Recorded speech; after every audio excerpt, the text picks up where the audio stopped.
बच्चों नमस्कार। आज मैं आपके लिए हनी ड्यू बुक के चैप्टर नंबर 7 की हिंदी आपको बताऊंगा। ये जो चैप्टर है अ विजिट टू कैम्ब्रिज, ये एक कन्वर्सेशन है दो लोगों के बीच में। बातचीत यहाँ पर हो रही है दो लोगों के बीच में। हम यूँ बोल सकते हैं कि इस चैप्टर के दो मेन कैरेक्टर्स हैं। एक का नाम है फिरदौस कांगा और दूसरे हैं इस दुनिया के वर्ल्ड के one of the greatest scientist जिनका नाम है स्टीफन हॉकिंग। ठीक है, तो आप दो बातें ध्यान देंगे। पहले का नाम क्या है? जो पहले जो करेक्टर है उनका नाम फिरदौस कांगा और दूसरे कौन है? One of the greatest scientist, दुनिया के महानतम वैज्ञानिकों में जिनका नाम आता है उनका नाम क्या है? Stephen Hawking. ठीक है, तो पहले आपको मैं ये बताऊंगा कि जो फिरदौस कांगा ये क्या है। तो फिरदौस कांगा जो हाँ वो एक राइटर हैं, एक जर्नलिस्ट हैं जो मुंबई में रहते हैं।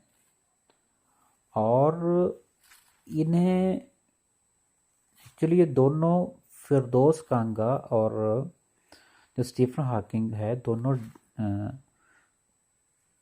एक्स्ट्रा ऑर्डिनरी पर्सनालिटीज़ हैं, असामान्य। थोड़े इनमें एक बड़ी विशेष गुण है, ये असामान्य लोग हैं ये, या ये बोल सकते हैं इन दोनों में एक सिमिलरिटी है, समानता भी है कि दोनों डिसेबल्ड हैं। हम यूँ बोल सकते हैं डिसेबल्ड का मीन कि दोनों में अलग अलग विशेष गुण हैं। वैसे डिसेबल्ड का मीनिंग होता है अपंग होना, हैंडीकैप्ड होना, पर हम यहाँ पर अपंग होना नहीं बोलेंगे, हम ये बोलेंगे डिफरेंटली एबल्ड, मतलब उनमें अलग अलग दोनों में विशेषताएं हैं। तो पहले हम बात करेंगे फिरदौस कांगा के बारे में। तो मैंने क्या बोला, क्या है ये? एक जर्नलिस्ट हैं, एक राइटर हैं जो कि कहाँ पर रहते हैं? मुंबई में रहते हैं। ठीक है, और इनमें डिसेबिलिटी क्या है? इनमें जो एक सबसे बड़ी जो नेगेटिव चीज़ क्या है, जिसको हम बोल सकते हैं अपंगता क्या है, इनको एक बीमारी है, वो है ब्रिटल बोन्स। यहाँ पर एक शब्द लिखा हुआ है। इसमें क्या होता है, इसमें आगे लिखा हुआ that tends to break easily, मतलब ये जो ब्रिटल बोन्स जो बीमारी है इसमें हड्डियाँ एकदम टूट जाती हैं अचानक से, मतलब कहीं हल्की से भी कोई कहीं पर अगर गिरेंगे तो हड्डी एकदम से टूट जाएगी। ठीक है, तो ये भी जो है वो स्टीफन हॉकिंग की तरह पूरी दुनिया में ये भी व्हील चेयर के सहारे जो वो घूमते हैं। ठीक है, ये इनमें बीमारी, मतलब ये चल नहीं सकते हैं ये भी। फिरदौस कांगा जो हैं राइटर और क्या हैं, ये जर्नलिस्ट हैं। तो कहाँ गए हैं ये गए थे इंग्लैंड में। ठीक है, और जो कैम्ब्रिज की बात हो रही है तो कैम्ब्रिज एक जगह भी है और one of the greatest university of the world. ठीक है, ये दुनिया की एक महानतम यूनिवर्सिटी विश्वविद्यालय है कैम्ब्रिज जो है।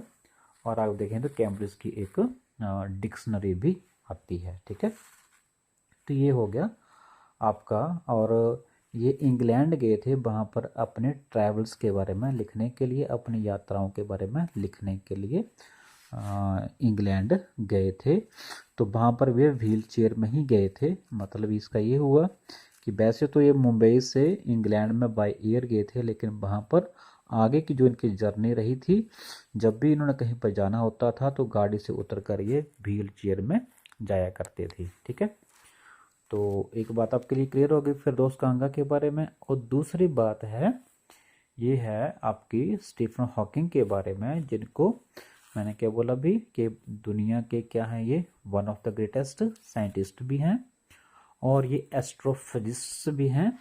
एस्ट्रोफिजिक्स का इसमें अगर आप देखेंगे ध्यान से, इसमें एक इसका मीनिंग लिखा हुआ है स्कॉलर ऑफ एस्ट्रोफिजिक्स। मतलब क्या हो गया, किसका स्कॉलर ऑफ एस्ट्रोफिजिक्स है ये। एस्ट्रोफिजिक्स का मतलब होता है ये साइंस की ही एक ब्रांच है, शाखा है, that deals with the stars, planet etcetera, जो हमें तारों के बारे में जानकारी देते हैं कि तारे बनते कैसे हैं, ख़त्म कैसे होते हैं, लाइट के बारे में, उसकी जीवन के बारे में बताते हैं, या प्लैनेट्स के बारे में बताते हैं, ग्रहों के बारे में हमें जानकारी देते हैं ये जो एस्ट्रोफिजिस्ट्स होते हैं। ठीक है, तो पहली बात ये हो गई। लेकिन इनमें सबसे बड़े जो इनमें डिसेबिलिटी थी इनमें स्टीफन हॉकिंग में, वो ये थी कि इनका जो पूरी बॉडी जो थी वो पैरालाइज्ड हो गई थी।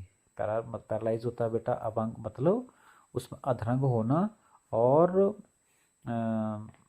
completely it's a he suffers from a form of paralysis that confines him to a wheelchair and allows him to speak only।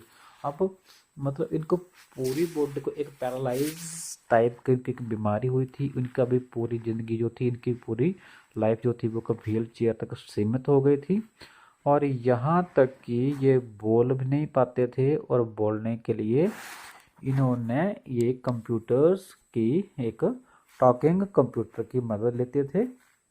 एक ये मशीन थी ये, ठीक है, जिसमें मतलब वो कंप्यूटर पर वो क्या करते थे, बटन को पंच करना, और फिर वो कंप्यूटर से जो थी वो जो वो बोलना चाहते थे तो वही पंचिंग करके जो था वो कंप्यूटर से स्पीकर के थ्रू वहाँ से आवाज़ आती थी। ठीक है, तो इनको ये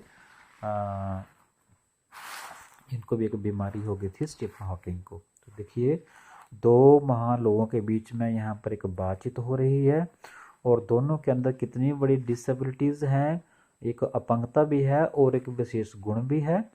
अपंगता ये है कि फिरदौस कांगा को प्रॉब्लम क्या हुई थी, उनको ब्रिटल बोन्स की नामक एक बीमारी हुई थी।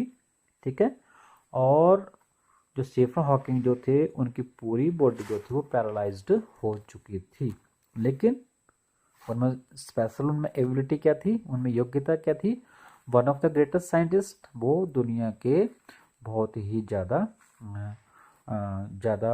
जाने माने क्या थे, वो एस्ट्रोफिजिस्ट थे, जो हमें तारों और ग्रहों के बारे में जानकारी देते हैं। नंबर 1 कीजिएगा। ठीक है, नंबर 2 जो one of the greatest thing वो क्या है आपकी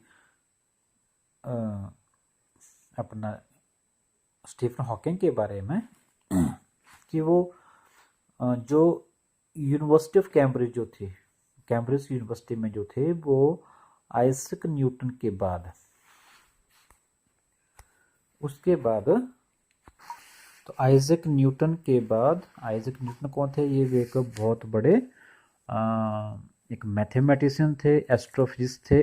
उनके बाद पहले कैम्ब्रिज की यूनिवर्सिटी में पहले वो हेड थे वहाँ पर, उसके बाद जो स्टीफन हॉकिंग जो थे वहाँ पर उसके हेड बने थे कैम्ब्रिज यूनिवर्सिटी के, और उन्होंने एक बुक लिखी थी, और बुक का नाम क्या था, उसके ऑथर भी रहे हैं ये कम्प्लीटली पैरालाइज्ड होने के बाद भी, a brief history of time.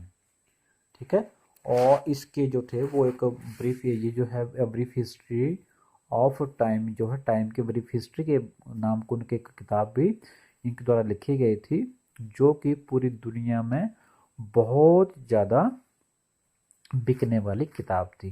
ठीक है, अब हम इन दोनों जो महान लोगों के बीच के बारे में बातचीत के उसके बारे में, उनके बीच में क्या बात होती है उसके बारे में आपसे बात करेंगे। ठीक है।